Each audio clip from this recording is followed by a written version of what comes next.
Hey everybody, it's Romania Black, and we are on chapters 211 and 212 of Heaven Official's Blessing.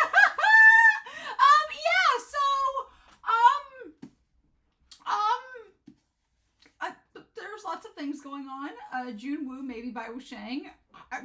Things are not being answered, and MXTX is getting a little bit annoying in how she's just like, oh, well, maybe, but who knows? And I'm like, well, you needed to be telling us because we need to know. So, yeah. There's lots of questions. Lots of things that have not been answered. Seemingly, Xie Lian has been trapped inside the palace of Shanla there in the Heaven Officials Court, upper court. But somebody's showing up, hopefully someone that can help him get to WuXiang, because WuXiang's like, knows that there's something wrong now. They know a bit about Bai WuXiang possibly being in possession of Jun Wu, or maybe has been Jun Wu all along. And so they want to get Xie Lian out of there and back to WuXiang. Don't blame him. I feel like staying up there would be a very bad idea. But then if they get out, if he gets out and gets back to WuXiang, well, then what then? What do we do? So it's a pretty crazy, chaotic situation. And at this point, we're only like a third of the way through the book. And I was like, I didn't anticipate us being here at this point. But that's how MXTX rolls. Expect the unexpected. So we're going to talk about Manhua chapter 100 this week. And we're going to talk about some comments as well. I guess we might as well just talk about the comments first of all, because I only have one comment from Patreon and YouTube. The rest is just me. I feel like my thoughts were all over the place last week because, 2 weeks ago, I'd been like, oh, what if Jun Wu was Bai WuXiang? Wouldn't that be funny? That's not gonna happen. And then last week it was like, it could happen, and my brain was fried because I was joking. I was joking when I said Bai WuXiang could be Jun Wu. I was having a lark. I was joking, and then when it suddenly was a very stark possibility, I was like, oh, well, what? So my brain was all over the place during the discussion, as you probably realized. But I did pull myself somewhat together and had some comments to talk about before we start this. I joked in part 66 that Jun Wu would be Bai WuXiang. Haha. Jun Wu made a palace for Xie Lian, just like he tried to do earlier on in the series, right? Just trying to give everything to his Gege, right? And him being the emperor has, what's interesting is he being the emperor was surprised by Xie Lian's ascension, and he's been trying, my notes are kind of like scattered, but it's basically that he's been trying to help Xie Lian take his place by his side, to get away from WuXiang, right? Because back when they were about to go to Mount Tonglu, the emperor was like, well, why don't you just come back up to the heavenly court and, be up here while I leave? And it just seems like, again, like when Bai WuXiang was trying to get Xie Lian to become the next version of him, it seems like he's been trying to do that all along, which furthers that idea that Bai WuXiang and Jun Wu have been the same this entire time. But there's still some stuff that doesn't add up. And so, but how can Bai WuXiang be a supreme ghost and Jun Wu be a heavenly official? That's where I need more information. And it could be something as simple as puppets. It could be something as simple as possession. Whatever the case may be, I need some concrete answers. And MXTX is not giving us those yet. So all I have is my speculation. And it could go in a number of different ways, as you saw last week. But something else has been pointed out that, it makes sense for Bai WuXiang to reveal themselves if they've been Jun Wu this whole time at this point, because the martial gods have been picked off one by one, right? You had the Earth Master dead.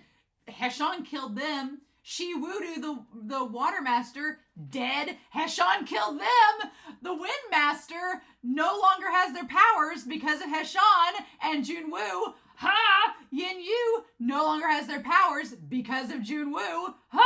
And then you have Pei Ming, who Bai WuXiang was able to defeat. You have, because he doesn't have a sword, right? Ming Guang is like not his sword anymore. Then you have Qi Ying, who is strong but is still young and inexperienced, was able to pick him off. Function and Mu Qing, their minds are in other places, and they were easy to pick off. It's just like, and then there's the Rain Master, who is notoriously not there and not a fighter, so that wasn't a problem. The only thing that's not accounted for is the Thunder Master, but I don't know what the Thunder Master is going to do at this point. They're the only martial god potential master elemental figure that hasn't done anything yet. So unless it's going to be a Thunder Ex Machina and they come in like at the last second and we're like, oh, the Thunder Master, they've been here all along, then it's just like, what do we do with that?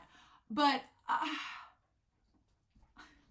yeah, it all makes sense now that Bai WuXiang and Jun Wu have been slowly picking off the heavenly officials that could possibly be a threat to them one by one. And the Wind Master, the Water Master, and the Earth Master, who could have been the three biggest threats, we had Heshan, who was a Supreme Ghost, get rid of them. You know, so it's all like just absolutely insanity, but it all seems to kind of make sense, right? Crazy talk. The only comment that I really have is SQQLBH314 talked about how Xie Lian's plans to defeat the resentful spirits back a few chapters ago were basically to hold hands, stand in a circle, and blow out a birthday cake. We're just gonna blow on these resentful spirits till they go out like a birthday cake. I mean, that seems a bit fine, right? And maybe the old Meow Meow, Goshi Meow Meow, would just wanted to Mei Nianxing. Maybe he just wanted some birthday cake and soup. Maybe that's all he wanted. Love it. Love it. But those are my comments. I'm glad y'all aren't spoiling anything for me. Y'all are being respectful, asking not to reveal stuff like I asked. Thank you. But I'm just like, that's where my brain is right now. I do want to talk about the Manhua chapter 100 before we dive into these two chapters, because I feel like with the state the story's in, it could be a lot. So let's talk about chapter 100. Chapter 100 is a really good chapter, I feel, to be the 100th chapter, because it deals strictly in Xie Lian and his rationale throughout everything. So we just came off of Lan Chu boiling Qirong alive, and he stumbles off on his path to go find Qirong's ghost, since this wasn't obviously the original. And Huachang is trying to calm Xie Lian down, being like, he just found out the truth. Let him cool down for a bit, you know. And that's when Xie Lian I like that Xie Lian kind of stands up to Huachang in this moment. Because so far, you know, Xie Lian's been just kind of like, so long, and like heart eyes. And here in this chapter, Xie Lian kind of lets everything out that he's been holding back. And he's like, well, why did he have to find out the truth, you know? And Huachang's like, well, was it really important? Well, Xie Lian asks if it was important. Huachang's like, it was. He needed to know the things that you did and the things you didn't do and the reasons behind it. I like that Huachang is like, he needed to know the truth because that's important. And it shapes his perceptions. But Xie Lian is like, well, him knowing the details, what's the point? Like, I'm a killer either way. The way that Star Ember draws Xie Lian turning to Huachang to say this, and the thing that Xie Lian says, do not match up in this moment. If you look at Xie Lian, he has the big doughy eyes, and like his little robes have a little white bow at the beginning of it, and he looks to Huachang and he's like, am I more forgivable if I killed fewer people? And that kind of, you know, goes back to book 4 and the idea of them and Yang'an. And he's like, am I really that much more redeemable if I kill more people or less? And Huachang is like, well, you know the answer to that question. That seems a bit rhetorical. And Xie Lian's like, wasn't I the one who killed his dad? Wasn't I the one that killed Anla, the last of my bloodline? He's like, isn't it my fault that Yang'an's kingdom and my kingdom are fallen? And Xie Lian, I like Huachang looking down at Xie Lian as he's like, I deserve all these consequences. Isn't it easier to place all the blame on me? Why bring other people into this? Which is what Xie Lian's wanted to do for this whole story, is he doesn't have any self-esteem towards himself after his dissension and after the whole thing with Bai WuXiang. He's like, why don't I just be the one to bear all the hurt and then no one else has to suffer? But Huachang is not like that, because Huachang loves Xie Lian, and he's like, you do not deserve to be hurt, and that's not the right mentality to have. But I just love the way Star Ember draws Xie Lian in this, when Xie Lian's like, is hating one person better than hating an entire tribe of people? Should he, as the crown prince, really be made to hate the people of Shanla? Is everything I taught him supposed to be empty? Like, Xie Lian wants to be the scapegoat for all of the hurt, and Huachang's like, you don't deserve that. No one deserves that, right? And then I love the way that Star Ember draws Xie Lian like this when he apologizes. Like when he has his hand on his temple and it's like his hair's on his face, and he like falls down to his knees. He's like, I'm so sorry. And I'm like, why are you apologizing, Xie Lian? You don't have any reason to. And I agree with Huachang when he's like, you know, hey, sorry, I brought it up. I got you all riled up. Sorry. And then Xie Lian's like, no, it's my fault. And I'm like, ugh. I just love these two because they're sitting here talking it out, and it's like, it's neither of your fault. It's just the world is what it is. And I think Xie Lian, he's like, it's all a mess. It's one big mess. But WANING's like, it's not your fault. I love this panel so much because WANING is not saying the world is not a mess. No, he's not saying that at all. He very much, as Supreme Ghost King of the Ghost City, understands how much of a mess it can be. But he's saying, despite all that, it's not your fault it's that way. You don't need to take the brunt of all of the blame of everything. And I love that he's crouched down beside Xie Lian and they're standing behind the statue of Xie Lian kneeling as if an apology. It's such a good panel. I love it so much. And WANING's like, I would have done the same. No one could have done better. Trust me. I love that page because, again, WANING has always told Xie Lian, he's like, trust me. He's like, no one will be as sincere as me. Like, trust me when I tell you this. Like, it's not your fault. You're fine. If you need to believe it. I love this, like, reciprocation because Xie Lian's always told WANING since the beginning, like, if you have no one else to believe in me.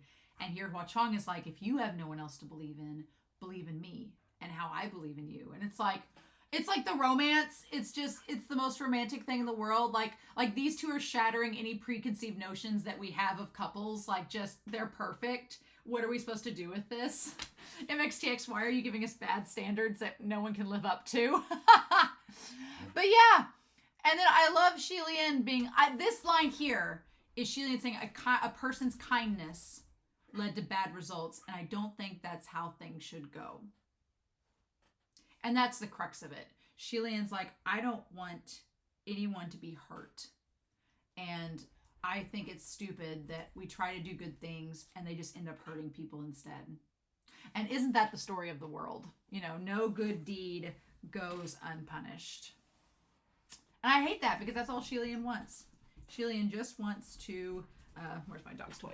He just wants to have good things happen to people. And I love this page where he's like, even if it was fake, I wanted Lan Chanchu to remember that if he was kind, Shanla would be kind back to him. And I wanted him to do the right thing forever without fear. And I love this little shot. I love the shot of Xie Lian in the gray garb. It's still, gray and black does not look good on Xie Lian. It looks so weird. But him holding this amazing scepter that's like far more ornate and elaborate than anything I think we're going to see in the Donghua. Far more elaborate. And then Lan Chanchu in the golden robes. It's so beautiful. And it's just like, I love how it's sepia toned, like it's in the past, and it's all like the golden age, which is like the gilded banquet. And he's just like, I just wanted him to be happy and to do kindness and not have to worry about it backfiring on him. And this page here, where Xie Lian says, and this is the crux of it, like part 2 of the crux, I didn't want anyone to have to endure the things I've gone through for so long. And now it makes sense with the Gilded Banquet. Now it makes sense with Yongin after, 500 years, basically. 500 years after all the stuff with Bai WuXiang went down, and Xie Lian had felt bad for everything that he had gone through and had this negative view of the world. After 500 years, he finally got the will to try again, try to teach someone kindness, and hope that it passed on to the next generation. And then it failed. And he was like, well, son of a bitch. And the thing that gets me too is now that we're talking about the Goshi of Shanla, Manhua, I'm wondering if this is like another parallel. Like Xie Lian, had a bad experience and tried to teach the future generation to avoid that experience, and then it went bad. Kind of seems like the Goshi of Shanla having a bad experience back at WuXiang and then tried to rectify that with Xie Lian, and then it went wrong and they pieced out. Except instead of piecing out like Manhua did, Xie Lian stuck around and tried to rectify the situation, and he ended up in a coffin. That's the parallel that I think of from this Manhua chapter, but we need to know some answers from Manhua, and now Manhua can't give us those. So I know we're going to find them out eventually, but it's just so frustrating. And then Xie Lian holding the sword, like looking up at WANING, saying the previous generations of rulers, it's not fair. They were never punished for the horrible things they did. And yet Lan Chanchu's parents, who only wanted to do great things, met this horrible end. And that's like the rub of it. Like, that's the cruelty, right? The Xie Lian's like, I don't understand why things have to be this way. I love the way his robes are, his little bow, and him holding that sword. When I was a tutor, they respected and trusted me. But I ended up stabbing the father. And I loved the shot that we see of the mask where he's like, I'll never forget the look on his face when I plunged the sword into him. And WuXiang, you know, is sitting there, like, looking at him, being like, yeah, I can relate. You know, I love the way that shot is composed. Star Ember does such a good job of illustrating that. Oh, it's so heartbreaking. I'm not ready to see this in the Donghua, by the way. Not ready to see this. I know it's coming, and I'm not ready. And Xie Lian's like, everything was great until, and WuXiang's like, you know what? Stop. It was Anli, it was Anla and Qirong's fault. And he's like, stop it. He's like, it was their fault for starting this. You just got caught up in it and finished it. And then Xie Lian's saying this. He says there's one thing Qirong was correct about, and that I'm a failure. And I love that WuXiang is like, really? You believe something that piece of scum said? I love he's like, other than his resilience and speed, what does he have going for him?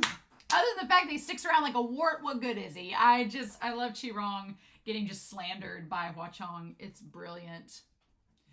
And then Xie Lian, man, that shot there too, of Xie Lian just standing there by the statue of himself, and there's the blood splattered on it. Like him having blood literally on his hands. And then him looking down at the statue. That's such a great shot, right? And then he goes to touch the statue of himself, and it just crumbles. That chapter was so freaking good.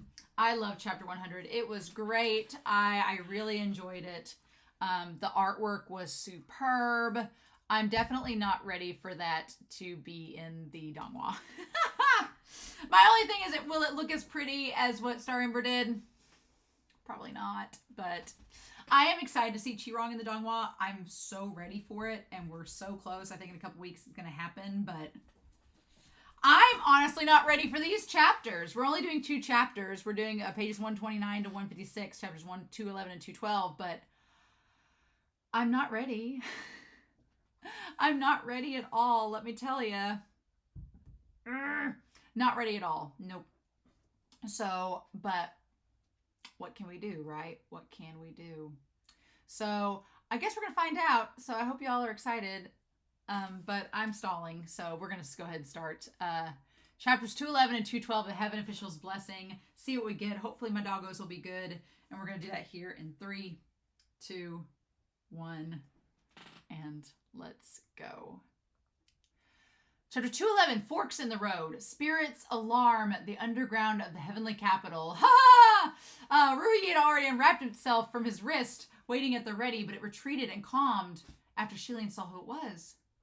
Oh, Yin Yu! Yeah, it is Yin Yu! I was like, who could get them out? Well, Yin Yu probably would. Since who knows when, a giant hole that could allow the entry of 2 people had appeared. Yin Yu poked half of himself out of the hole, a sharp shovel in his hands. He let out a breath and wiped away his sweat. Your Highness, it's me! Thank goodness I didn't dig to the wrong spot! Let's get out of here! Yeah, because he's not really the one using it, so yes. He'd actually forgotten there was a holy spiritual device in Yin Yu's hands, the Earthmaster's sacred shovel. That this device wasn't confiscated, it was a blessing from the heavens. It seemed sometimes it was a good thing to not have too much sense of presence. Amidst the chaos of battle, the enemy would for sure go for this person, but on the flip side, his own troops might injure him by accident. Xie Lian was just about to go and pull him out when his body involuntarily took a step back. Yin Yu was puzzled. Your Highness, what is it? Xie Lian was also puzzled. Why would he back away? Soon after, he realized the one who was backing away wasn't him, but it was Shi Qingshang who had moved into his body. The shovel of the Earthmaster was considerably friendly, so it wasn't hard to think of the ones who had utilized it in the past. An inexplicable wave of terror filled Xie Lian. It was probably Shi Qingshang's subconscious reaction. Fortunately, Shi Qingshang's reaction wasn't overly agitated, and he quickly returned the body's control back to Xie Lian. Xie Lian also quickly forgot to ask WuXiang about the one they must enlist to help to ascend the one they must enlist the help of to ascend the heavens, and hastily jumped down into the hole, dropping into the heavenly capital's underground with Yin Yu. I thought he was talking about Yin Yu, but I guess it's another person. Above them, it didn't take long before the hole closed. They crawled inside the dark tunnel for a bit when Xie Lian suddenly realized something. Yin Yu, can this Earthmaster shovel dig through the barrier locking down the heavenly capital? I don't think so, Yin Yu replied. What? Xie Qingshang said, well, then that means that although this sacred shovel is a spiritual device, even after digging all around, you'd still be in the heavenly capital. Doesn't that make it useless? Yin Yu scratched his head. Well, it's not entirely useless. A barrier ray has been set up outside the palace of every martial heavenly official to slow the recovery of their injuries. I thought if they continued to remain in their palaces, they wouldn't be able to recover their fighting power for years. So why not use the Earthmaster shovel to dig out a secret room in the underground somewhere and move all the martial gods there, and after everyone's mostly recovered, we can try to break out. Well, wait, Xie Qingshang called out. Hua Changzhu said that you tell those martial gods to hide themselves and heal on their own. You'd be seeking your own deaths if you try to break out under Jun Wu's watch. Yin Yu was shocked. Well, Your Highness, you can communicate with Changzhu? I thought it's impossible. No, Xie Lian said. The one talking to you just now wasn't me. It's me, Xie Qingshang said. It's me, Your Highness Yin Yu. But no matter how they spoke, the words came from one mouth, and Yin Yu was confused. It's you, but it's still you, isn't it? You, Your Highness? Xie Qingshang said, Ga, it's me, the Windmaster. Wait, well, now you should call me the former Windmaster. I've used the soul-shifting spell. Relaying messages is such a pain. He entered this side to listen and watch, then returned to his body on the other side to relay everything to WuXiang, repeatedly coming in and out. Just thinking about it was tiresome. Yin Yu quickly replied, Oh, such hard work. So that was it. And he returned to digging with renewed vigor. The two crawled forward for a while before Yin Yu spoke up again. Here, this should be good. Your Highness, please stay hidden now here for a while. I'll go pick up the next heavenly official.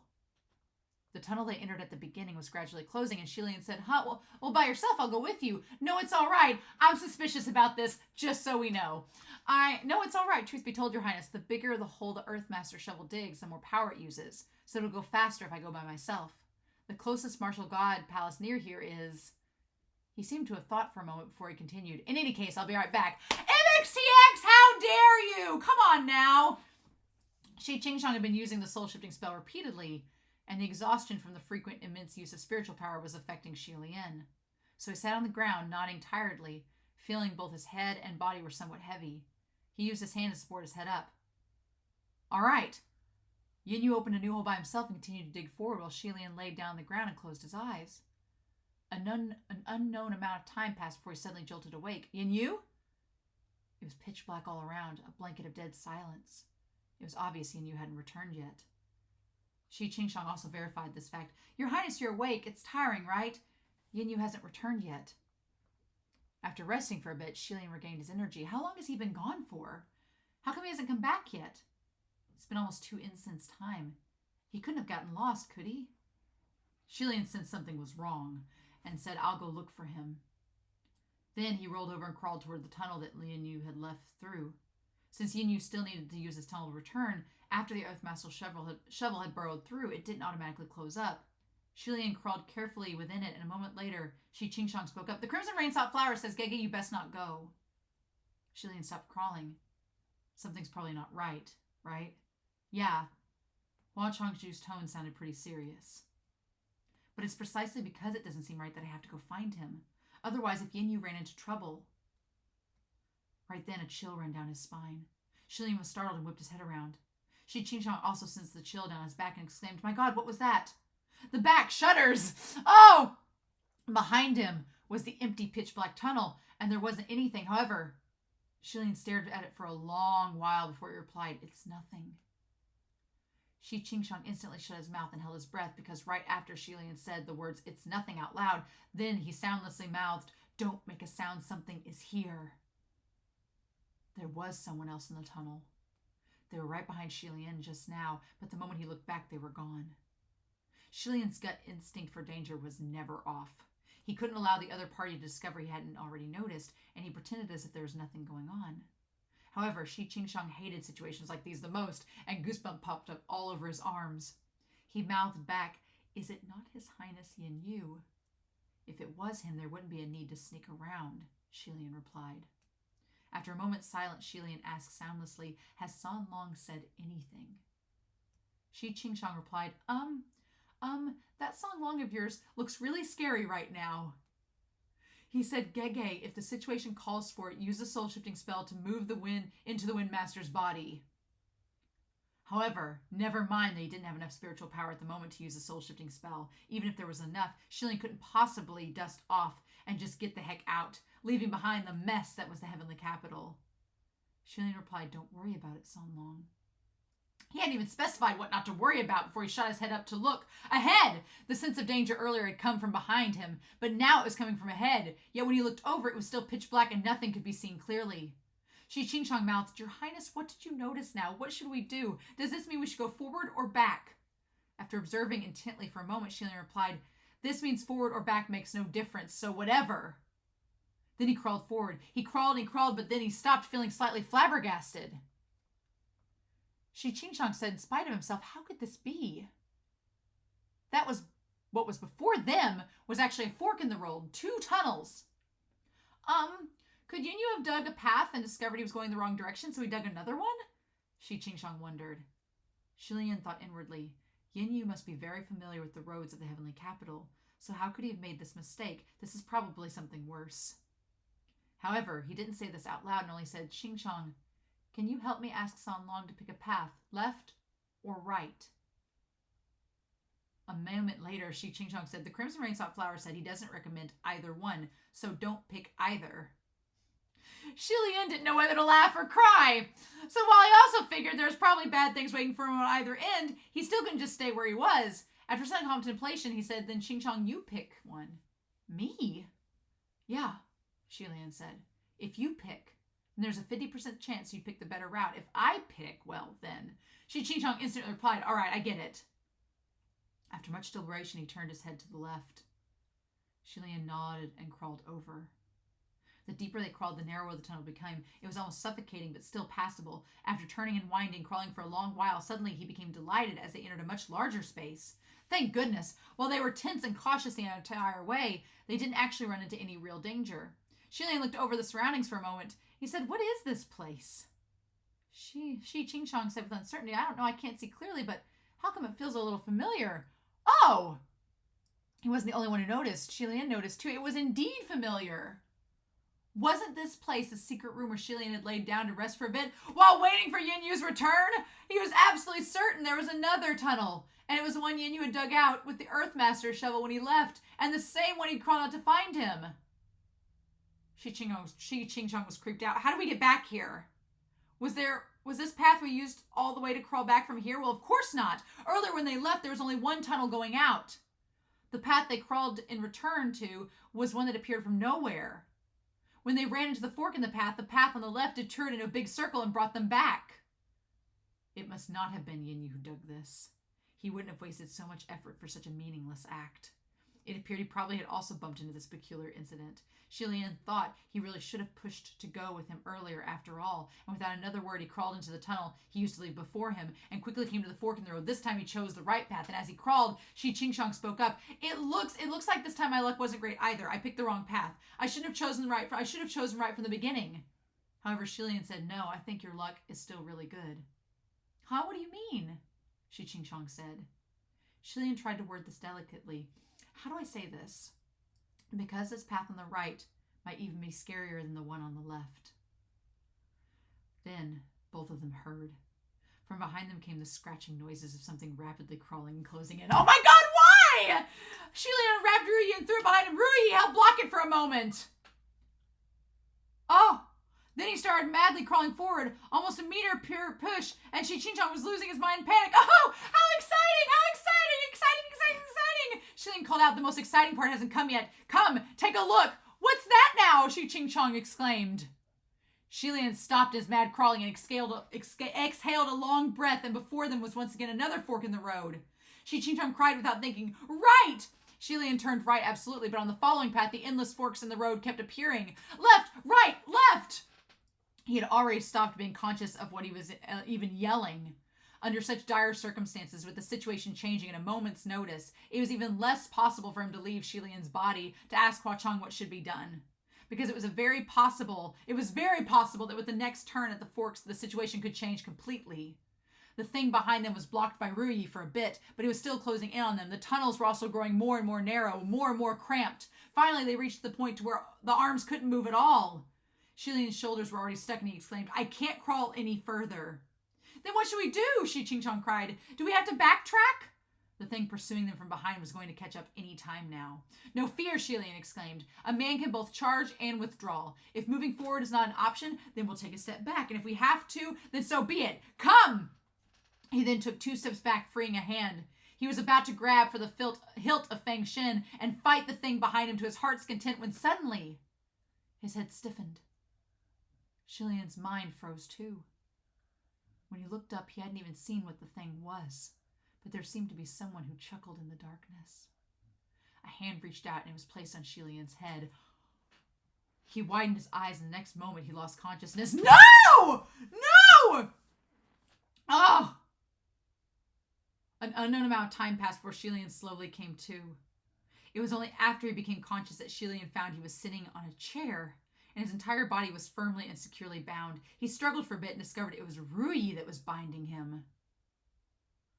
Xie Lian was perplexed. Ruyi, what are you doing? Ruyi was aggrieved too, and it drooped, nuzzling against him. Xie Lian then looked closer and found that Ruyi was actually tied in a dead knot. No wonder Ruyi couldn't fight back. It was scared of being tied into a dead knot the most.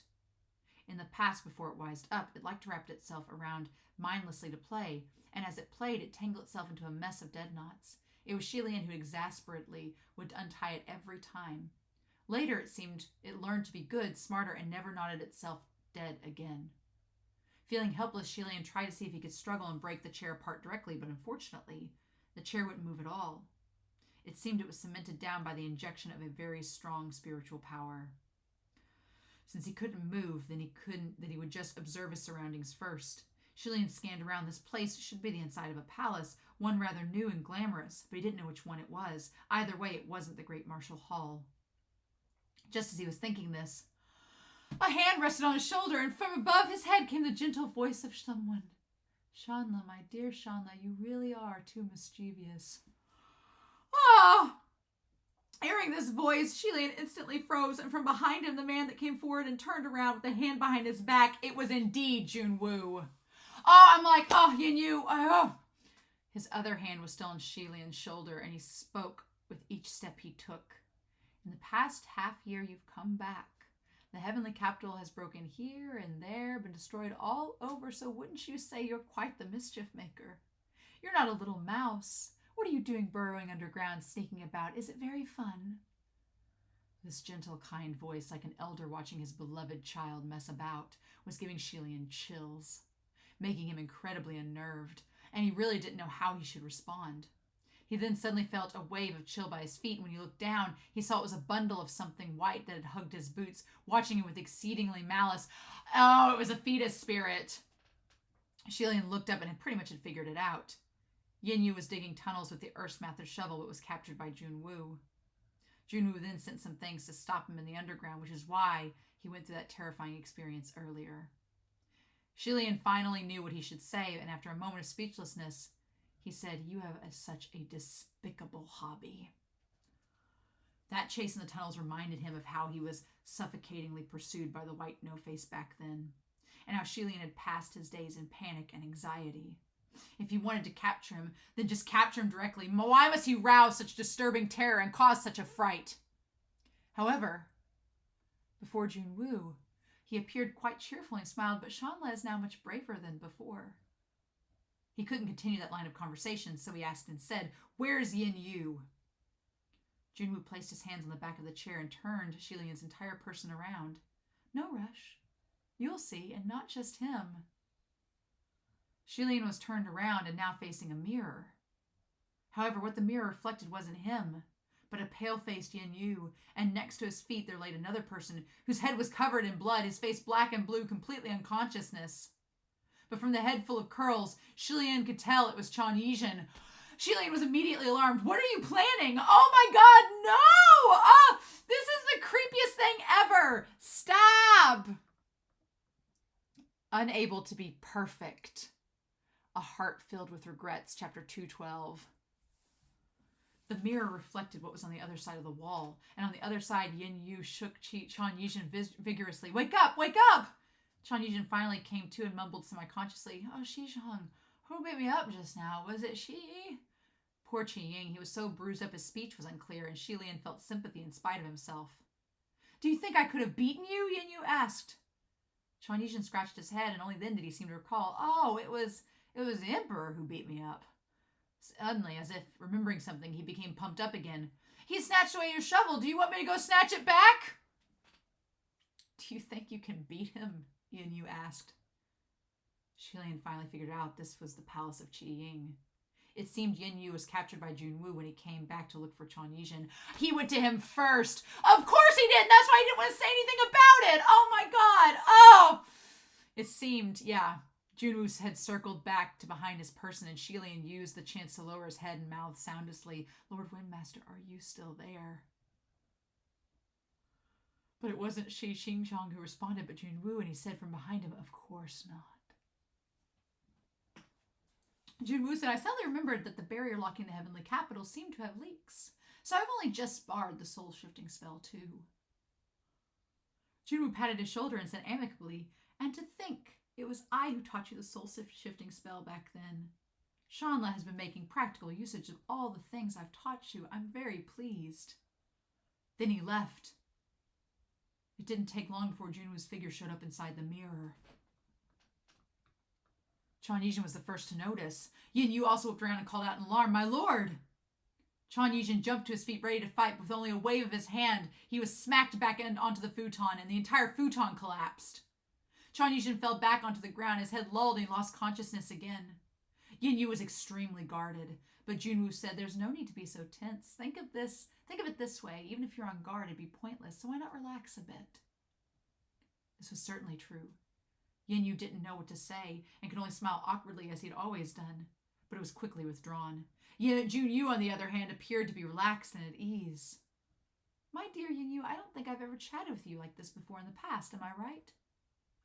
Yin Yu replied cautiously, that seems to be the case. In the past, while he was the martial god that ruled the West, his believer base wasn't strong, his merits were few, and his rank wasn't high. Even though he was the lowest of the heavenly officials in the upper court, he was probably still below average, so he practically had no chances to be near the one highest in the upper court, the heavenly martial emperor. In the past, he was probably nervous, even if Jun Wu was just passing by the entrance of this palace. Now he was even more nervous. He added, but there are many heavenly officials I've never conversed with before in the first place, and those who didn't know of me. However, Jun replied, that's not necessarily true. There are many who know of you. Even if they've never met you before, they know of you. Yin Yu was taken aback. Really? Because many of your Shidi, Jun Wu said. And when your Shidi is mentioned, the subject of you would often be raised, the one that's a foil. Those were extremely piercing words. Well, it was only a colorless description without any emotion. It was precisely because the one describing it was objective, and was the only speaking the truth, which made it sting more. Chuan Yizhen was still dizzy, not yet back to his senses, and Yin Yu hung his head low, clenching his fists. Xie Lian could vaguely guess what Jun Wu was planning. It was a good while before Yin Yu gathered his courage. My lord, what do you want? You're already the heavenly martial emperor. Nothing can bar you. The greatest martial god of 3 realms. No one can shoulder your position. So why are you doing this? Just what do you want? Jun Wu didn't answer him. He said abruptly, Yin Yu, do you want to return to the upper court? What? Xie Lian was surprised by this question. Well, just what was Jun Wu planning? I have an idea. What was the meaning of coaxing Yin Yu to change sides at a time like this? I don't think you actually like being a mere errand boy in the ghost realm in the lower world. Yin Yu finally snapped to, my lord thinks too much. Like or dislike, that's not a choice to begin with.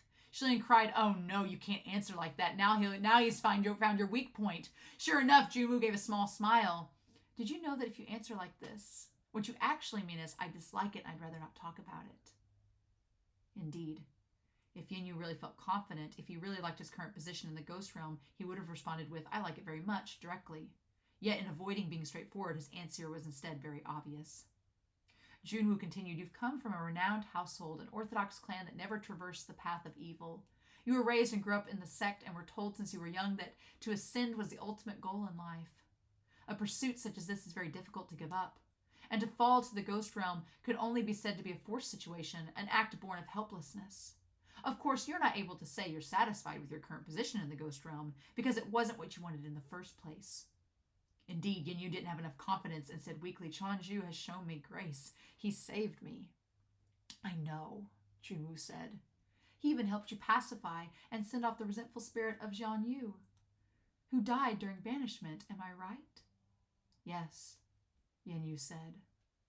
So whether I'm satisfied with the current position, it's all that's dissatisfaction, Jun Wu said. You are bound by his grace and had nowhere to go, so you're only forcing yourself. Yin Yu hung his head and didn't speak. Xie Lian was breaking it out in a cold sweat. He could somehow now guess what Jun Wu had planned to attack, and Yin Yu's every expression, every gesture from head to toe was full of weakness. Then, let's turn this around, Jun Wu said. Let me ask you another question. Have you shown Chan Yizhen any grace? Jun Wu continued. On what basis must you place yourself in a dissatisfactory position to devote yourself and repay kindness when someone irrelevant shows you grace? But when you showed Chan Yizhen grace, he made you fall this low. Yin Yu, to belittle yourself in order to help others is not a good habit. You must know no one will thank you. He was pushing on with every step, and each step was trampling where Yin Yu hurt the most. Jun Wu then continued, you've spent your entire life desiring to ascend. You've desired a good position in the upper court and to join the ranks within the great martial hall, even after Chan Yizhen made you such an embarrassment, his background accessory, the joke of the heavens. You still endured it and struggled to remain in the heavenly capital. Wasn't that because you wanted to stay here? You belong here.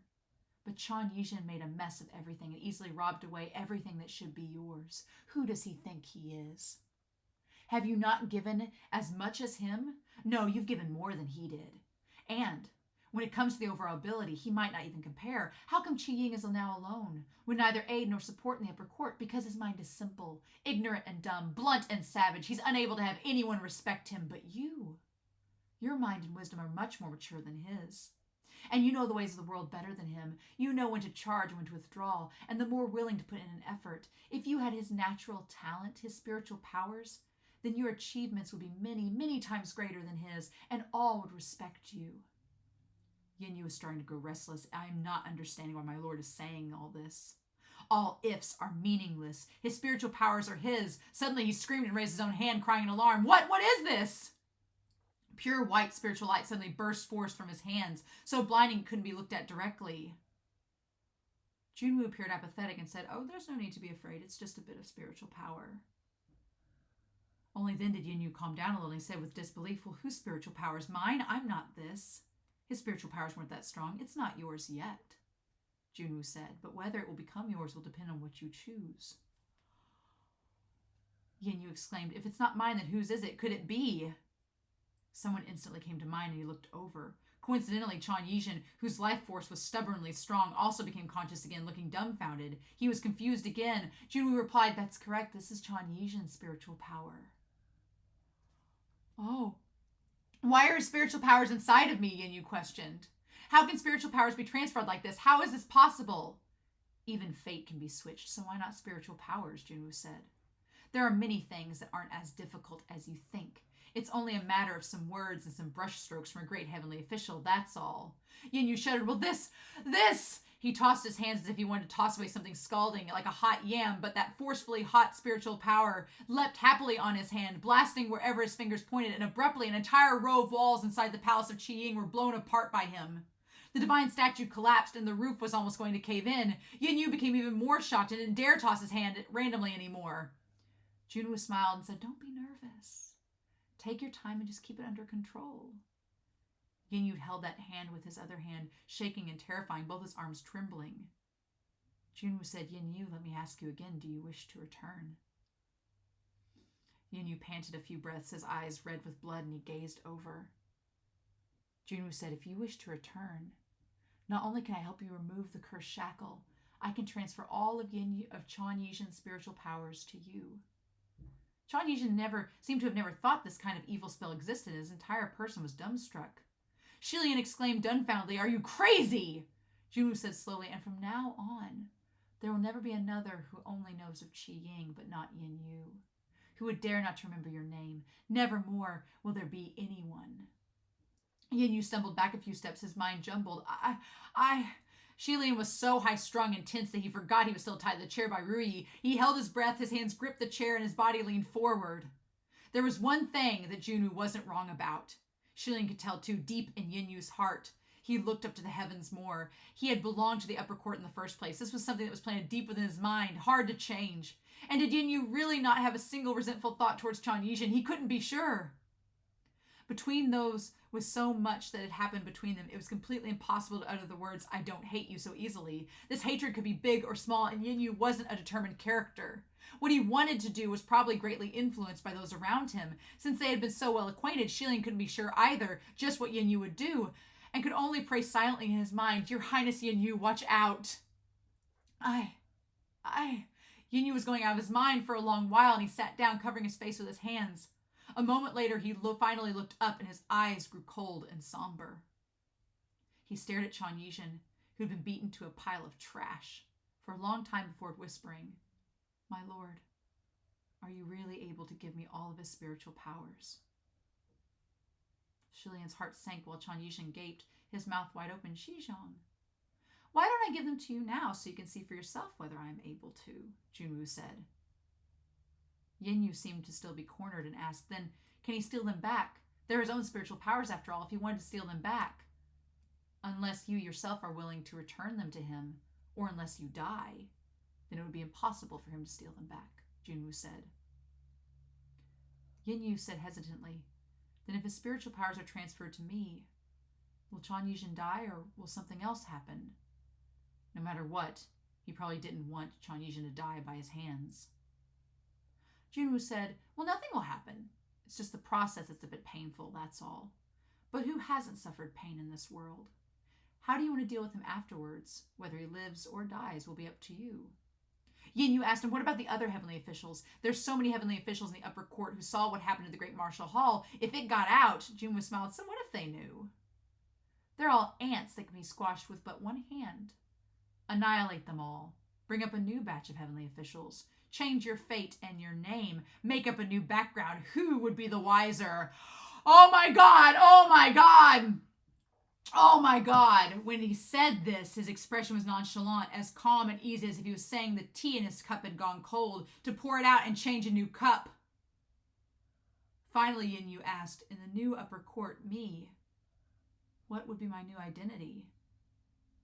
"Ling Wen is my left hand, and you shall be my right," Jun Wu said. "There will be no others above you besides me." Yin Yu gritted his teeth, finally, and said, "Very well." Then he said darkly, "Pray my lord remember the promise he made me today. Then now." He didn't continue, and only moved his gaze to Chan Yizhen. Jun Wu replied, "As you wish." The moment the words left his lips, Chan Yizhen suddenly started writhing. His face was twisting, and he screamed, blood flowing from all his orifices as he clutched his head and rolled around, seeming to be in great agony. As for Yin Yu, a sudden spiritual light emitted from his body. His entire face was shining and illuminated, and he raised an arm, swinging it above, and the entire palace of Qi Yin collapsed with a rumble. A giant hole appeared upon the golden palace, and standing among the wreckage, Yin Yu bowed his head to look at his hands, slowly clenching them into fists. Jun Wu's expression was like he was watching a small child playing with his new toy. "How do you feel?" It was a moment before Yin Yu replied, "I've never possessed such strong powers before." He gazed at Chan Yizhen, who was howling on the ground on the side, his expression complicated. "My master once said Chan Yizhen was someone born to ascend, his ability gifted by the heavens. Is this the power bestowed by the heavens? From now on, it's yours," Jun Wu said. "Okay, yes!" Slowly, Yin Yu nodded. Then the next moment, he raised his palm and blasted. The blast used all of Chan Yizhen's powers, its strength terrifying, and a white light erupted from the mirror. Soon after, Yin Yu drew a circle in the air with his right hand and grabbed from that circle from the air and hurled, trapping Jun Wu. Jun Wu looked at the circle of light around his feet, frowned slightly, and seemed to be wary and cautious not to touch it. Then he looked at Yin Yu, who was pulling at Chan Yizhen on the ground, appearing indifferent. "Yin Yu, to renege at the last minute, are you not going to give me an explanation?" Yin Yu had his back turned to him as he carried Chan Yizhen on his back and didn't respond.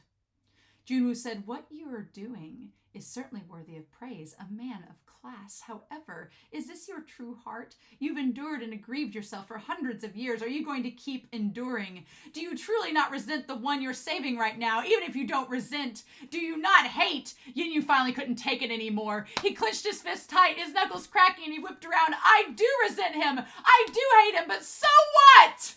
Chuan Yizhen was flustered and ruffled, speaking as blood spewed from his mouth and his nose. "Xizhong, oh, shut up," Yin Yu said. He then turned to Jun Wu again. My lord, you! Why must you remind me of this? Saying it like you actually understand me or something. Yes, I hate him, but so what? He's given me so much trouble, of course I hate him!" Xie Lian's sunken heart was suddenly thrown high from the deep valley ocean once again, not knowing whether to laugh or cry, almost falling over. What kind of messed up logic was this? Then Yin Yu continued, But I only wanted to just hate him. It doesn't mean I have to hurt him.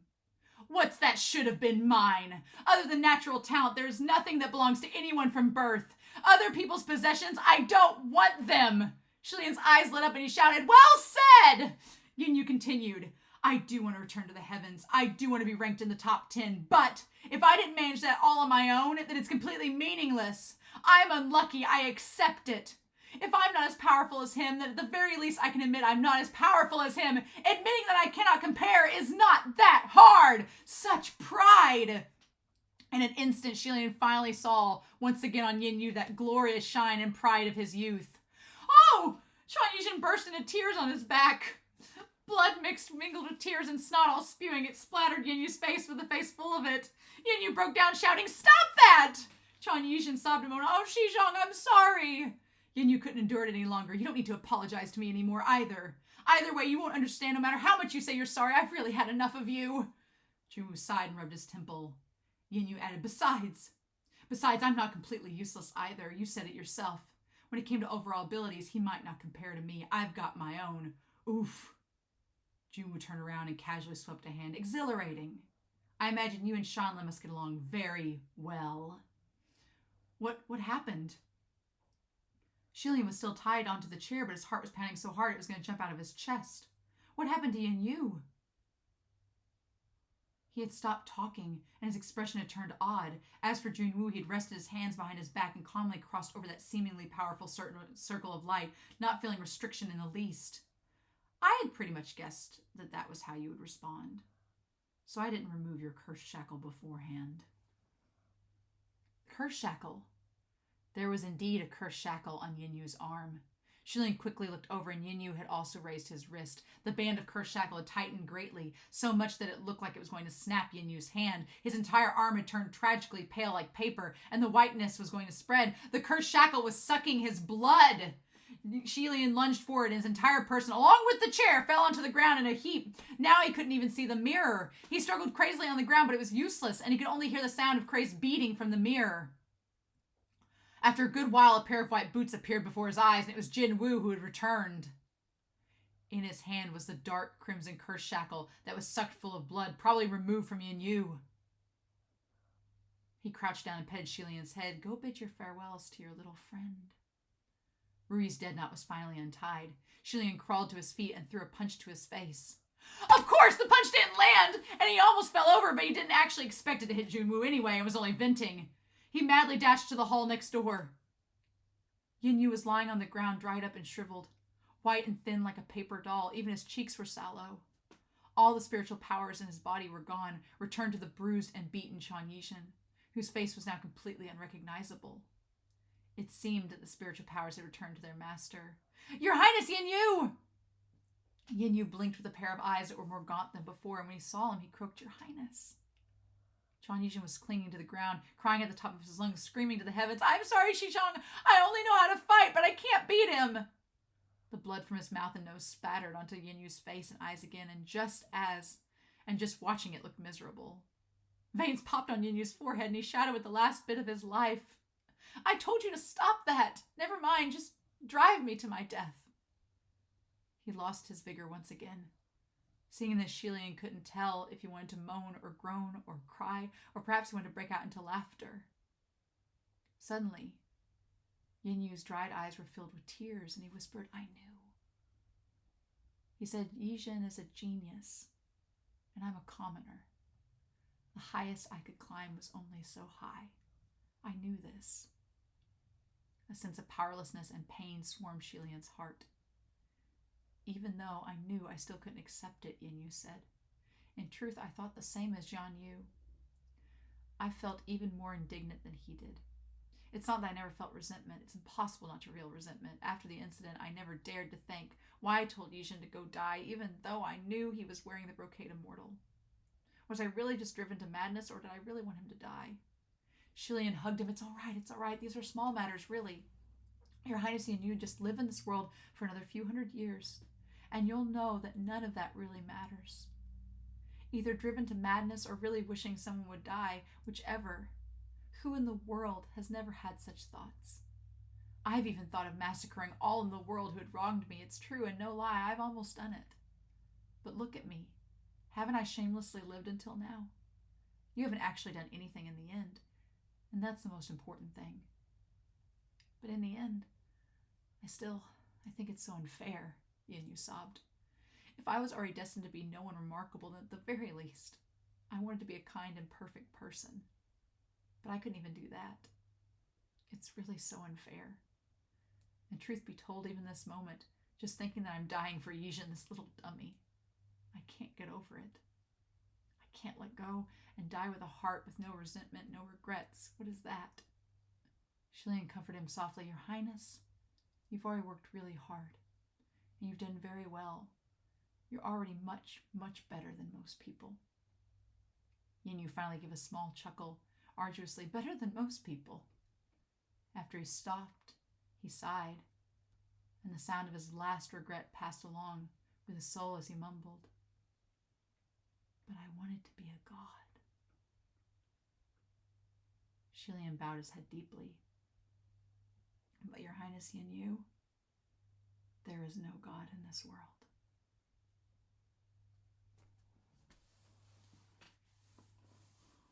No, no, no, no, no, no, he's not dead. You're all lying. No! Wasn't this about Xie Lian and Jun Wu and Bai WuXiang?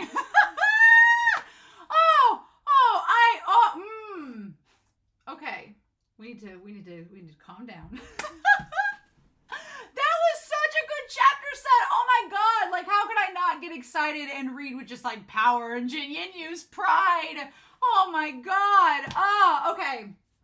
We need to calm down and we need to start from the beginning. And you'll notice I'm going to go back over this with a much darker marker, so it'll be more apparent next week. But I've redone the unresolved plot points. I've concisely refigured them of now that we're in volume 7 and 8, the last 2 volumes of the series. I've refigured them. These are my unanswered questions and fates that we should know about that I'm curious about. The unresolved plot points. Number 1 at the top. The only thing left really with WuXiang, since we I know Ming has not been fully explained, but you kind of get what he is. He's basically WuXiang's penis in sword form. So I know that's coming, but I'm like, this point we kind of know what it is. The ring is the thing about WuXiang that I'm most interesting to see resolved on. Is it his ashes? Is it not? How does this work? So I'm going to be curious to see what explanation we get about the ring at some point. I'm sure it's going to happen. I still have not forgotten that Feng Xin and Muqing had some kind of conversation on Mount Tonglu that WuXiang was not happy about. I'm wondering if we're ever going to get to know what that was. Maybe. We'll see. Who sent the Bai Wu puppet and started this whole massacre? Maybe we'll find out. Maybe we won't, but I'm going to keep it up here. Xie Lian's 500 years in his 3rd ascension. Like, why did he ascend a 3rd time? What was he doing during those 500 years between whenever he left at the end from Jun Wu and, you know, getting sent back to the mortal realm, and from when he was coming back in the Gilded Banquet, basically. So we may not ever find what those are out, but we'll see. The Fetus Spirit origin. I feel like we're going to find that out before the end of the book. Like, who's the one that caused Fetus Spirit? I'm going to guess it's Jun Wu, but we're going to find out. And then Wuyang things that are still not answered. Manhua Qing, the Goshi. We need to find out all the things about him. We'll probably find them out before the end. The murals and the mountain spirits, probably going to find out about that. At this point, I guess that Jun Wu and Bai WuXiang and the Prince of Wuyong are all the same person. We'll talk about it in this chapter because I feel like Jun Wu / Bai WuXiang will probably call them both at this point. I feel like they were throwing some subtle hints when they were talking to Yin Yu of what went down. And I was like, oh. But we're going to talk about that. Yin Yu, I don't think Yin Yu is dead. No. I don't think he's dead. I'm in permanent denial. Y'all can't tell me he's dead. No. He didn't whisk away into the breeze. He didn't, like, get decapitated. Yeah, he looks like he's on death's door, but come on now. There was only one picture shown in this chapter. Thank God there was a picture. I was like, this book is holding out. This book is not showing us a lot of images. And I was like, you're showing us some stuff that I'd really like fan art and stuff for. But the picture they do show us, it's of Xie Lian, like, holding Yin Yu in his arms. And there's, like, you know, Qi Ying, like, crying before him. It's so sad. But I'm like, I refuse to believe that Yin Yu is dead. No. We've already had Beef Leaf. This cannot be Beef Leaf 2.0. I refuse it.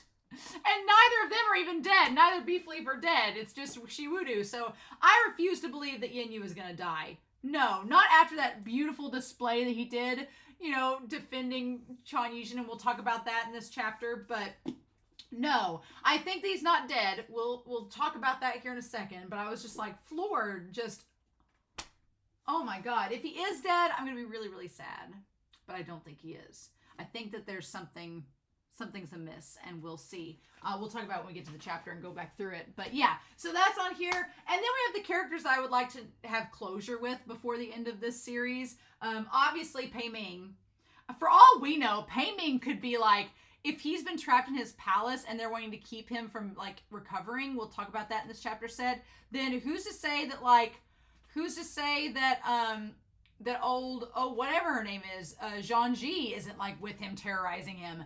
That could be the case. I could see Jun Wu being like, here you go have him now. Like, we could do that. The Rainmaster? Is the Rainmaster going to get involved in this? I don't know.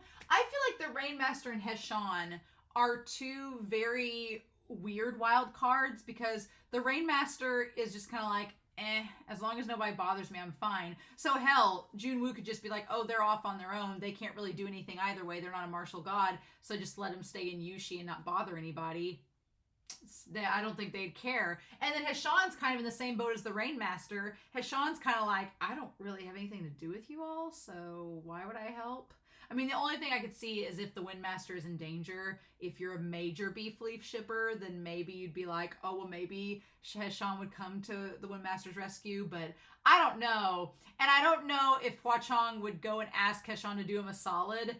It seems like they've already both kind of mutually agreed they don't want to bother each other, so I don't know if we're going to get anything out of Heshan by the end of this. If we do, it'll be tied to the Windmaster, I feel.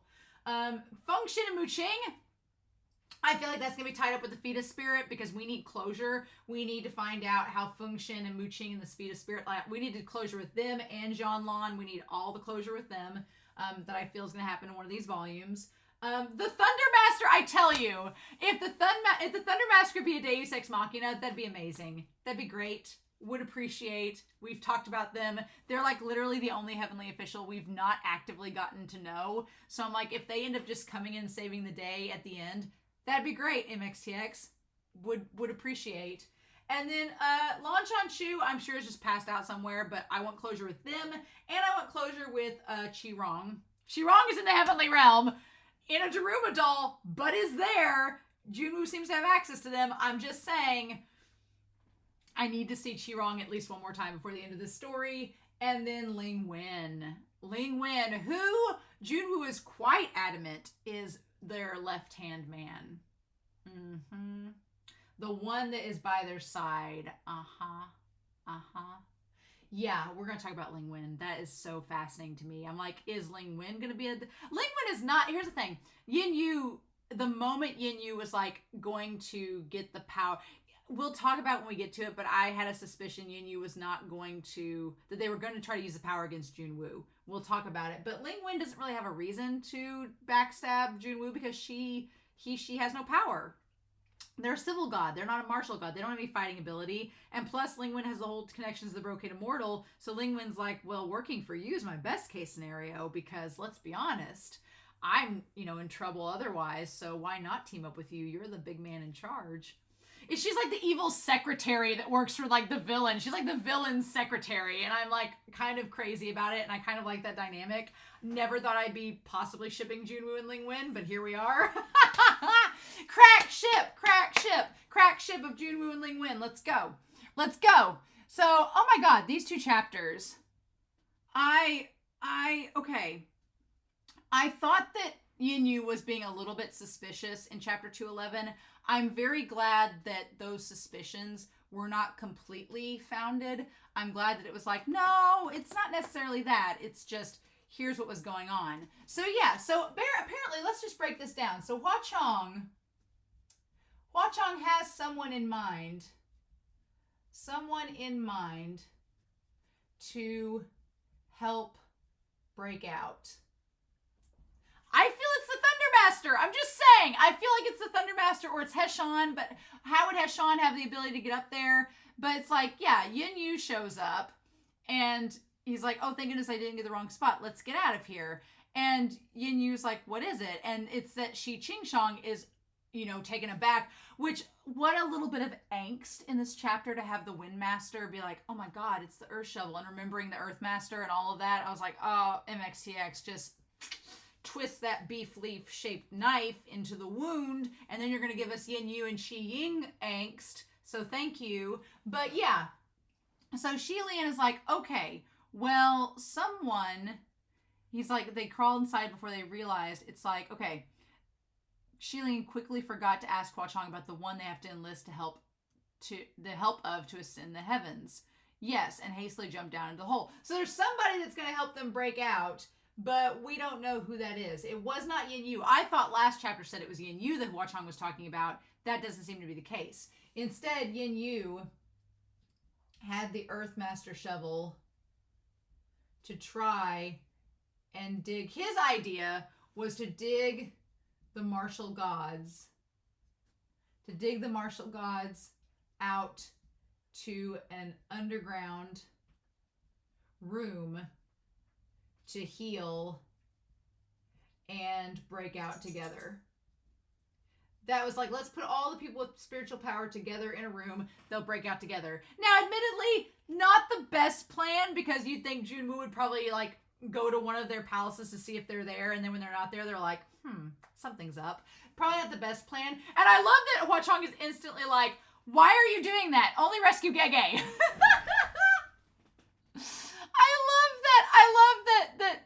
I love the Windmaster has to be the mouthpiece for Heshan, or not Heshan, for Hua Chong. And the Windmaster's instantly like, Hua Chong says you tell those martial gods to hide themselves and heal on their own. Like, quit trying to break out under Jun Wu's watch. I love that the Windmaster is like, look, Hua Chong believes that they're all useless. Let them heal themselves, because apparently in their palaces, they're not able to heal. Which is just like, okay, the Jun Wu trickery. Let us begin, shall we? So I guess this chapter set is implying that it has been Jun Wu that has been Bai WuXiang the entire time.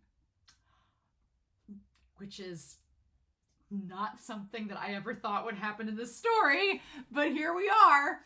So the idea that the palaces are like little mini prisons and they don't let them heal, that is insane to me. I'm like, oh my God, all this time Jun Wu wanted Xie Lian to be kept up in the little palaces that we're not going to allow him to heal. He wanted to be like, I just want to like keep you close, Xie Lian, close to me. It's like, oh my God. So yeah, these little mini palace prisons that Xie Lian's like, well, we don't need to be staying here. And then what made me a little bit suspicious was that Yin Yu did not understand how Xie Lian why he was like talking through as the Windmaster. And when Xie Lian explained it was the soul shifting spell, that's when Yin Yu was like, oh, well, that's it. And I got a little bit nervous there, because I thought that if Yin Yu was working for Jun Wu secretly, I mean, it seems a little suspicious that Yin Yu had shown up right as Xie Lian was talking to Hua Chong and offered Xie Lian a way out. and then like asked him, well, how are you able to communicate? How are you able to do this? And then when he tells him, he disappears like right after that. And I was like, that seems very suspicious. That's not good. I don't like that. But I guess Yin Yu was not betraying Xie Lian. He just, the thing about it is he went to Chan Yizhen next after Xie Lian. He went to Xie Lian first out of obligation to WuXiang since WuXiang saved him. And then he went to Qi Ying next because he freaking loves him. Oh my God, the confession, the weirdest confession in the world that Xie Lian's like, I get how it goes. We're going to talk about it. But yeah, so he got Xie Lian out first, was going to go to Qi Ying, Chan Yizhen next. And then on the way, he got caught by Jun Wu because Jun Wu is freakishly smart and is Bai WuXiang. So, I mean, let's be real. But it did seem a bit suspicious at the time, and I did not get a good feeling from it. And the moment that Xie Lian wakes up and realizes Yin Yu is not back yet, it's like, no, something's not right. And the sense of foreboding and terror that these chapters give us, oh my God, these chapters were terrifying. They were so scary. I was like, nope, not having it. They were absolutely horrifying. And I was in suspense the entire time during chapter 211. I was like, It was very creepy. I was like, MXTX has a thing about tunnels. A thing about like putting you in a dark, scary tunnel. It's claustrophobic. Nobody likes it. And then you have like just trying to imagine this monster or whatever it was, just like coming through the tunnel, coming after them. No. And that made me think for a hot second that maybe Bai WuXiang is like a little bit more monstrous than...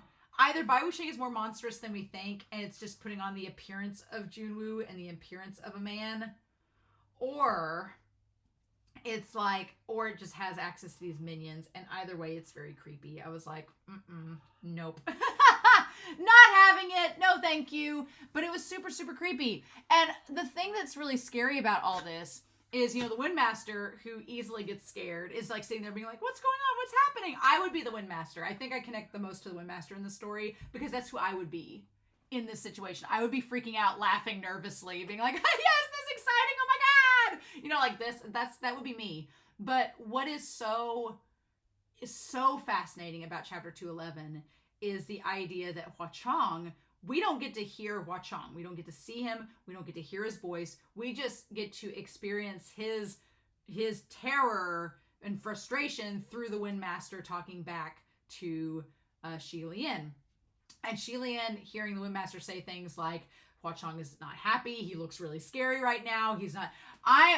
If WuXiang gets up there to face Jun Wu, I'm really worried. Because WuXiang, I'm really worried because WuXiang is a supreme ghost, but what the hell is even a supreme ghost and what the hell is a god anymore, right? What does it even mean at this point? Because like Xie Lian says at the end of this chapter set, there are no such things. They're just people that have this power bestowed upon them. But what even is it, you know? That's the thing. When Yin Yu, we'll talk about Yin Yu, but that, like, I'm worried if WuXiang goes to face Jun Wu, can WuXiang actually beat him? I don't know, because Jun Wu has been said to be the most strong character of the entire series, and now that we know that it's actually the strongest villain of the entire series, it's like, well, how do we destroy him? Are there ashes or not? That is the thing. Like, Jun Wu, that's one of the big questions that kind of goes with the identity and backstory that I want. Is Jun Wu a supreme ghost or a heavenly official? That is the big question. Is Jun Wu a heavenly official or a supreme ghost? Which is it? If they're a supreme ghost, they should have ashes that once you destroy the ashes, they should dissipate, right? Should be the case. But if they don't, and they're a heavenly official, what do we do then? Because a heavenly official has power, and their power depends on people worshiping them. And the more people worship them, the more power that they get. And a lot of damn people worship Jun Wu that has given him all this power. So it makes them a little bit... It's going to make it harder because if Jun Wu is... It's kind of like a double-edged sword. If they're a supreme ghost, they have ashes. If we destroy the ashes, then they're gone. But if they're a heavenly official... then it depends on who worships them. And as long as they have worshipers, they have power. But if we deplete the worshipers, then that won't be the case. It feels like it would be easier to... It's easier to locate the source of power with a Supreme Ghost. Or it's easier to destroy the source of the power of the Supreme Ghost, but it's easier to locate the power of a heavenly official. It's just kind of like pick your poison, one or the other. But we don't know which Jun Wu is at this point. Are they a ghost? Are they a heavenly official? We don't know. It would make sense for them to be a heavenly official, which means they were never a Supreme Ghost. Again, we need that backstory before we know fully about Jun Wu. But my point is, I'm not sure if I want WuXiang to face off against Jun Wu. Before I was like, oh, WuXiang can kick Bai WuXiang's ass. But now that we know that they're Jun Wu, I don't know if I want that. So we'll have to wait and see what goes on with there. And I love just the idea of Xie Lian in the dark. And they don't want to let WuXiang be more scared than they already are. So they try not to tell the Windmaster and them anything. They're like, it's fine. There's nothing here, but there's something here. And I love the idea of them mouthing like back and forth to each other to talk back and forth without like letting that sound come out. Oh my God. And so then, yeah, then they find out that the whole point where they go back and forth into the tunnels and everything, it was absolutely terrifying. No, thank you. And then Xie Lian like decides he's going to charge at whatever is coming at them, and he ends up getting knocked out. And then he wakes up, and Ruyi has been tied into a dead knot by Jun Wu / Bai WuXiang. Now, the thing about the dead knot is interesting in that Ruyi constantly would tie himself up into that when he was first developed, which goes back to his parents hanging and then Xie Lian slowly taught him how to get out of that over the course of hundreds of years. But now the knot's been tied down and he's been cemented by an injection of spiritual power and he can't move from the chair. But here's the thing. Oh my God. Jun Wu showing back up, and now Jun Wu talks just like Bai WuXiang does, so it's very easy to just be like, hey, sup, Xie Lian. I've actually been like both the emperor of all of the heavenly court and a ghost. What? Trick or treat, mother trucker. It's like the worst game of trick or treat. And so Jun Wu is like, you've been so mischievous. It's like Jun Wu wants to punish Xie Lian for like trying to get away. Jun Wu is giving like major stalker vibes, right? That he wants Xie Lian to suffer. He wants Xie Lian to suffer. And based on his interactions with Yin Yu and Long Ying that we've seen in the past, it's the idea that he preys. He preys on the weakness of those similar to him, is what I think. I feel like he preys on the weakness of those similar to himself. And because he makes the note, after everything is said and done with Yin Yu, he makes the note being like, well, you and Xie Lian would get along real well. And it's like, yeah, because Yin Yu and Xie Lian are kind of similar a little bit. I mean, they have some major differences, but they're kind of similar. And they kind of have like a similar sense of morality to them. And they have the similar weaknesses too. And Xie Lian's able to recognize that during chapter 212. But Bai WuXiang seems to like prey on the weakness of those similar to himself because he targets Yin Yu and he targets Xie Lian, I think because he finds them similar to himself in many ways. And he wants to try to cultivate them to end up becoming like himself. And we'll talk about that in chapter 212. But yeah, so Xie Lian's tied up to this chair and Jun Wu's getting onto him about being mischievous. And then I love Xie Lian saying, you have a despicable hobby. You need to quit stalking people and being a creepy mofo. And he's like, well, you're much braver than before. It's like, yeah, he's had 800 years to build this up against you. Were you not on Mount Tonglu? And so then the whole idea of Xie Lian having to look through the mirror to watch what's happening in the other room is just, that's like next level creepiness and like next level torture. Like, what the fudge? And of course, he's beaten Chan Yizhen up because Chan Yizhen is, he can only do so much. And Chan Yizhen's like, I have all this power, but I'm not a strategy person. I only know how to fight, but I'm just brute strength. I don't really know how to channel it in certain ways. I can only do so much. And you feel bad for Qi because you're like, yes, Jun Wu / Bai WuXiang is not like any other monster that you would have faced in the past. It's just, oh my God. So we have chapter 212, unable to be perfect, a heart filled with regrets. if you told me that this chapter set, we were going to deal with Yin Yu and Chan Yuzhen like this, I didn't see it coming. I thought that Yin Yu was going to get Xie Lian out of there, and he was going to meet back up with HUAQIANG and the Windmaster, and they were going to go from there. I had no clue this was coming, y'all. Not a damn clue. But here we are. So, a poor Qi Ying, he basically says that Jun Wu beat him up. And then Jun Wu shows up and saying, I just barred the soul-shifting spell. And then, yeah, he's like, to think that it was I who taught you the soul-shifting spell back then. Sean Lesman making practical use of all the things that I taught you. I'm very pleased. Yeah, and it's just the idea, again, now it makes sense that Jun Wu, like Bai WuXiang, has been educating him all these years to teach him all these things so he can become more like him. I'm like, oh my God. Oh, my brain just is mush. Absolute mush. Yep. So, and of course, Yin Yu is really smart and guarded, being like, I don't know what to think about you. And so he's like, well, we've never really talked in the past, but, you know, if you want power, he's like, I know a little bit about you. And so, are you tired of being an errand boy? And Yin Yu, of course, like, he tries to strike like a snake right where it hurts him. Because Yin Yu, you know, is like, well, I mean, otherwise I'd be a nobody, so yeah, I mean, it's fine. And Xie Lian's like, no, he's poking at your weaknesses. It's so fascinating to see Xie Lian look at Yin Yu from his perspective, because now it's like Xie Lian looking in a mirror, again, looking at himself and seeing how Bai WuXiang came at him in his weakness. Now he's seeing it happen to somebody else, and he's like, oh my God. I feel like Jun Wu is going to try to tempt. He's the devil. Honestly, he's a devil. He's not a god. He's a devil. And he's tempting everyone. And Chan Yuzhen can't be tempted because he's too pure, right? So he's tried to tempt Xie Lian. Didn't work. And now he's trying to tempt Yin Yu.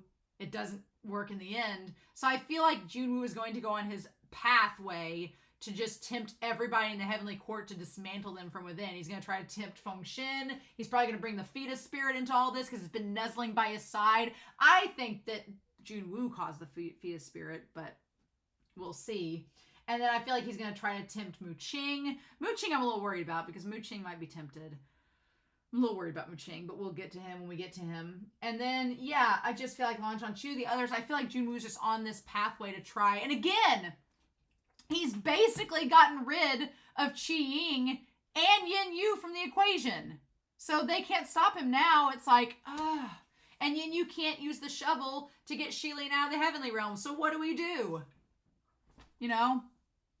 He's like, and so that's when he's like, oh, well. He's like, he even helped you pacify and send off the resentful spirit of Zhang Yu who died during banishment. Am I right? So that explains so much. I was, in my mind, I was confused when I was reading, because when I read Zhang Yu, I was thinking Zhang Lan, and I was like, why does she make a difference in this? But that was the point. No, it was Zhang Yu. So Zhang Yu died and became a resentful spirit, and HUAQIANG helped to pacify that spirit and help it pass on. And that's also what convinced Yin Yu to help HUAQIANG. He's like, you're bound by his grace and had nowhere to go, so you're only forcing yourself. So yeah, Yin Yu isn't happy with the position of helping HUAQIANG, but HUAQIANG helped him to pacify the spirit of his relative, and he feels obligated, right? He's like, have you shown Chan Yuzhen any grace? And it's so awful, like how he tries to flip everything and how he tries to like manipulate the situation and get to where he turns Yin Yu on to Qi Ying. And the idea that he can like take spiritual powers from someone and give them to someone else, it felt, I mean, I guess we shouldn't be surprised because Xie Lian could do it. Xie Lian could use this ancient forbidden technique to take power away from Heshan and give it to his brother. So we shouldn't be surprised that Jun Wu, aka Bai WuXiang, who's been around for how many years, has this ability too. But I don't like that. I don't like the idea that he can take power from Chan Yuzhen and give it to Yin Yu, because that means he can do it with other heavenly officials, and I don't like that at all. No, thank you. And maybe Qi Ying just doesn't have any way to block that because he's so simple. I don't know. But it does make me believe that Jun Wu is like angry. Angry he's alone. At the heart of this, that's really what it is. Jun Wu / Bai WuXiang is alone. And we've talked about this with Bai WuXiang in previous chapters, but it's like Yin Yu, he tries to prey on the idea that Yin Yu's been all alone and no one believes in him, and you should be the one that's in charge, right? You should be the one to come up and it'll be fine. Like he tells him in this, he's like, when it comes to overability, he's like, you know, how come Qi Ying is now alone with aid or support? Because he's simple, ignorant, dumb, and nobody respects him. But you, people would respect you if you had this spiritual power. Your achievements would be much greater than him, and all would respect you. It's just like, it's that devil's temptation, right? And Yin Yu's like, well, I don't understand what's going on. And he's like, you can choose to take this power. And I love that Xie Lian's on the other side being like, don't do it! Don't fall prey to his temptations! You know? And then it's like, you know, don't do it. And he's like, how can spiritual powers be transferred? And Jun Wu says, well, if fates can be switched, why not spiritual powers? There are many things that aren't as difficult as you think. It's a matter of some words and brush strokes from great heavenly officials. That's all. He's like, if you get enough power, you can do anything. Which is not untrue, right? Because Jun Wu's saying that, you know, if you have enough power, if you're given enough power, you can do anything. Which is funny because we've kind of seen that with WuXiang as the supreme ghost. I mean, WuXiang has so far been able to do a hell of a lot just because he has the power to do so. And Jun Wu is kind of like that equivalent to WuXiang. So it's like, yikes. And then I love just the idea of Yin Yu like holding his hand so he doesn't blast away the walls. And the divine statue collapsing. And him being like, well, you can take your time and you can keep it under control. Like he's trying to take Yin Yu in under his wing to like cultivate him into his follower, just like Ling Wen. And he's like, I can help remove the cursed shackle and I can transfer all of Chan Yizhen's spiritual powers to you. Like, just the way MXTX writes the scene of him, like, panting and his eyes bloodshot and, like, this confrontation between the two of them. I want to see it animated right now, but we're going to have to wait years for it to be animated. And I'm like, no, it's such a good scene. And Xie Lian is just like, he's just like, come on. He's like, who would dare to not remember your name? And that's when he's like, that's when Yin Yu's like, you would give me all of his spiritual power. And Xie Lian's praying that he doesn't do it. And he's like, well, couldn't, you know, Qi Ying get them back from me? And he says, unless you willingly return them to him or unless you die, it'd be impossible for him to steal them back. Now, I think at the end, I'm like, I think Yin Yu gives him his power back at the end. But I don't think he's dead. I don't want him to be dead. But he's like, if the spiritual power transfers, will he die? And he says, nothing will happen. It's just the process is painful. But who hasn't suffered pain in this world? And at that point, it's like, yeah, so Jun Wu is basically like, everybody suffers pain, so who cares if he suffers pain? You want this power? Let's take it from him. And I'm like, ah! So that begs the question of, you know, Jun Wu, did he, so there's him and Mei Nianqing, right? So Mei Nianqing's the Goshi, and you have Jun Wu, who is the Prince of Wuyang, right? So the question is, did the Prince of Wuyang, did he ascend? Or did maybe Mei Nianqing ascend? Or if Mei Nianqing was originally one of the Goshi of Bai WuXiang, did Bai WuXiang ascend along with the Goshi, all four of them? And when he got up there, did he maybe abuse his power? Did something bad happen? And Mei Nianqing maybe, I don't know, like tried to stop him and then he got banished. We're going to talk about that here in just a second because I want to get to the point where he brings it up. And he's like, well, what about, because then Yin Yu says, what about the other heavenly officials? This was the part. He says, there's so many heavenly officials in the upper court who saw what happened. If I take Qi Ying's power, then how will I not be stopped by them? And he says, so what if they know? They're ants that can be squished with one hand. Annihilate them all. Bring up a new batch of heavenly officials. Change your face and your name. Make up a new background. Who would be the wiser?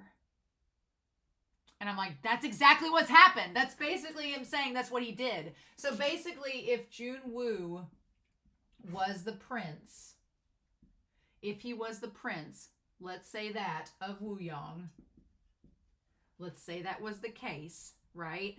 And let's say that he ascended, let's say that he ascended with the Goshi, the 4 of them. What if he got up there to the heavenly court, tried to save WuXiang, and it didn't work? What if that was the case? What if he couldn't save WuXiang? What if he couldn't save WuXiang and he just went crazy? And so instead, he killed all of the heavenly court. He killed everybody up there, destroyed everybody, like in his rage or whatever. And then he managed to do that. What if he killed everybody in the heavenly court and then renamed himself as Jun Wu and started up there as the emperor?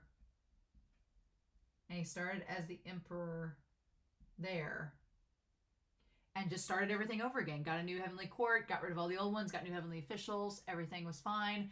My guess is if that were the case, I would say that the Goshi did not like what was happening. And they were like, let's get out of here. We're not about this. No, thank you. And they left and like went back to where WuXiang was, which would be Mount Tonglu. Left and went back down there and got affiliated with all that somehow. Now that still doesn't answer the question of Bai WuXiang and the whole Mount Tonglu and how the Supreme Ghosts were made. Still doesn't answer that question. But what if they went back down there and then when Xie Lian was born and the heavenly officials kind of got a clue of, oh, hey, here's this up and newcomer that's kind of like has a similar backstory like that of Bai WuXiang / Jun Wu, and Jun Wu went down to test Xie Lian and became obsessed with him, and then thus we get everything that's led up till here. Now, I don't know. It just in that moment seemed like, well, that's exactly what Jun Wu did. He waited and killed everybody in the upper court and just restarted his life, changed his face and his name from the Prince of WuXiang to this, and just took over and took all the worshippers for himself. I don't know. Seems like there could be some grounding to that theory, but again, we need to know more from Meng Yanqing. And GoChef Meow Meow needs to give us some answers, and that's not happening yet, but that's my theory so far. It's not a very distinct theory. There's still lots of holes in this, but I need more answers to fill it in. But I definitely think that when he was telling Yin Yu this, that especially he says his expression was very nonchalant, as if saying the tea in the cup had gone cold, pour it out and change the new cup. I feel like that was very much telling of something that's happened to him personally. And then, of course, Yin Yu asks, well, what would be my identity? And he's like, well, you would be my right hand and Ling Wen's my left, and there's none above you besides me. And so then I felt at this moment when he said yes. The thing about it is, if Jun Wu had said, in order to get these powers, you have to kill Qi Ying. If he had said that, I would have been like, ooh. And if Yin Yu had said yes, I would have been like, ooh, I don't know about that. But the fact that that wasn't even on the table and Yin Yu's like, fine, I'll take it. At that moment, I was like, okay, Yin Yu is probably going to use these powers against Jun Wu because Yin Yu knows that Qi Ying is strong, but does not have the strategic fortitude to face Jun Wu. And so he's like, well, I'll try it. And maybe I can do it. And then that's where we ended up. And so then, yeah, I just feel so bad because poor Qi Ying is like just on the ground, like bloody and like just a mess and writhing. And then Yin Yu blasts Jun Wu with the power that's given to him from Qi Ying. Oh my God. And I love that Yin Yu just like grabs Chan Yijin. I love that he grabs him and he's like, look, I hate him, but so what? And he tells him to shut up, and he's like, you have to, why must you remind me? And say it like you actually understand. Now, there is a little change in the book. In there, he says, my lord, why must you remind me of something like this? In the actual book, what he says to him, my lord, no, not my lord, you. So in that moment, Yin Yu did not recognize Jun Wu as the emperor anymore. He was like, you're not the emperor anymore. Why am I listening to you? You're garbage. You trash. No. Like, I love it. I absolutely love it. I love him standing up to Jun Wu and him being like, absolutely not. Why are you trying to like give me so much trouble? He's giving me so much trouble. Of course I hate him. And I love Xie Lian just sitting there being like, love is the most weird thing, isn't it? Because what's so funny is that Yin Yu is basically saying, he's like, I hate him, I know, but I love him and I can't help it. It's like he's confessing in the weirdest way, and Xie Lian of all people gets it. And it's like, you get how Yin Yu feels, but you don't know how you yourself feels with WuXiang. Just what? It's hilarious. But I love that Yin Yu says that other than natural talent, there's nothing that belongs to anyone from birth. Others people's possessions, I don't want them. And Xie Lian's like, well said. I love Xie Lian's like, that's right, get them. Yeah, you don't need to take anybody else's possessions from them. And then I love it, that pride that Yin Yu has. Like, he looks so glorious in this moment. And then I love that Chun Yushin's like crying on his shoulder, like, and he's like, stop it. And then he's like, Xizhong, I'm sorry. And then Jun Wu sighs and rubs his temple. And then in the book it says there's a click sound.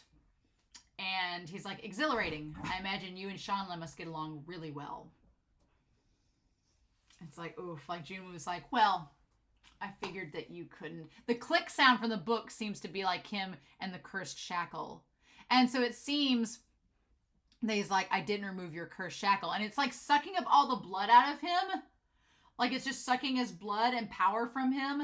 And Xie Lian falls, of course, and can't see through the mirror. And by the time he like tries to get up, Jun Wu's already at the other side of the wall. And he says, in his hand was a dark crimson curse shackle that was sucked full of blood, removed from Yin Yu. So I feel in that moment as if, like, why did he take the cursed shackle from him if he was dead? Like, why would that matter? I don't want to believe that he's dead. I don't want him to be dead. No, I don't want Yin Yu to be dead. He had this great moment and he's rescued Qi Ying. I don't want him to be dead. No. Please. Please, story, don't make Yin Yu dead, please. And he's like, go bid your farewells to your little friend. I like when he like sits down and crouches and pets Xie Lian's head. No. No. And then finally Xie Lian goes over there. I like that when Xie Lian gets up, he like tried to punch Jun Wu. Like not actually trying, thinking that he was gonna hit him, but just to vent. He's like, get away from me, you creep. Like, oh my God. And then he goes over there. And I think that's the most terrifying part of all this, is that Jun Wu at this point is so strong, that he literally is so strong that he just walks around and can just do whatever he wants and nobody can stop him. That's what's so terrifying about him. It's like he just goes around and just hurts anybody he wants to and you can't stop him. So he's just like the creepiest thing in the world. I'm like, no wonder Mei Nianqing probably got out of there. He's like, I don't want to deal with this. I feel like Mei Nianqing and Jun Wu / Bai WuXiang were lovers at one point, or could be lovers, and it didn't work out. And now Jun Wu's all alone, and he's been trying to like seduce and flirt with Xie Lian this entire time. And Xie Lian's like, ew, no, I have WuXiang. And he's like, well, fine, if I'm gonna be alone, all of you will be alone too. And like one of those scenarios. And then I love that poor Qi Ying is just sitting there clinging onto the ground, crying and screaming. I only know how to fight, but I can't beat him. And Yin Yu is like, I told you to stop it. Just drive me to my death. And he's like, I knew that Yijin is a genius and I'm a commoner. And that was the highest I could climb, was only so high. I knew this, but I couldn't accept it. He's like, I thought the same as John Yu. It's so sad, right? He's like, it's not fair. If I was destined to be no one remarkable, I wanted at the least to be a kind and perfect person, but I couldn't do that. And it's such like a parallel of Xie Lian. Like Yin Yu in this moment, he's like, if I couldn't be this heavenly official once I descended, I at least wanted to be kind and be perfect and have it to where, you know, I could make sure that no one else suffered. But the world, you know, isn't fair. And he's like, that wasn't allowed to happen. He's like, I can't even die without a heart that's filled with no regrets or resentment. He's like, thinking that I'm dying for this little dummy. I can't get over it. He's doing it for Xie Ying. And then, of course, Xie Lian. I love the idea of Xie Lian holding him in his arms and being like, you've done so much.